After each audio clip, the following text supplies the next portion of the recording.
Lah. Assalamualaikum warahmatullahi wabarakatuh. Alhamdulillah, penerangan saya sebagai tuan rumah Muhammad Nazri bin Muhammad, tuan rumah pada rumah yang terbakar ni di Taman Bertam Jaya, Cheng, Melaka. Memang musibah ni telah berlaku pada hari Ahad yang lepas, iaitu pada 25 hari bulan 5 2025 jam 11 pagi lebih sikit lah.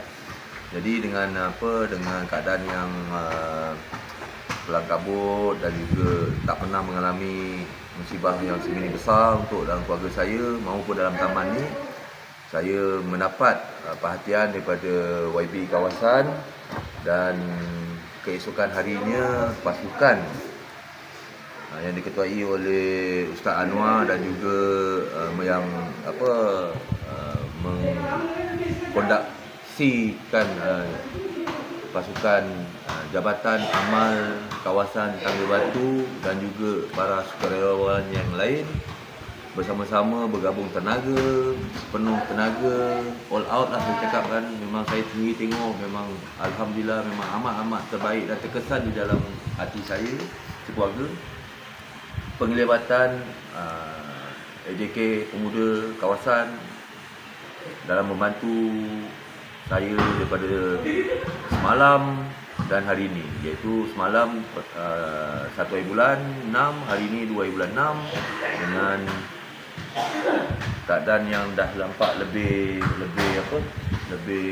sedap mata memandang, dan juga dari segi tenaga yang disalurkan pada keluarga saya dalam membersihkan rumah yang terbakar ni.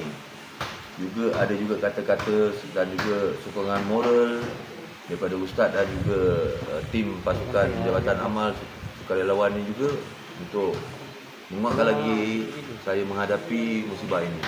Saya kata dengan apa segala bantuan yang saya terima daripada pihak pemuda kawasan Tangga Batu, saya tak mampu nak membalasnya dengan apa sekalipun.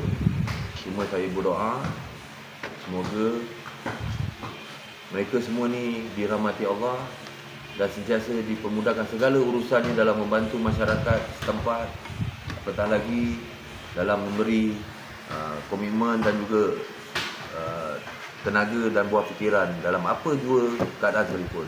Terima kasih banyak. Jazakallahu khairan.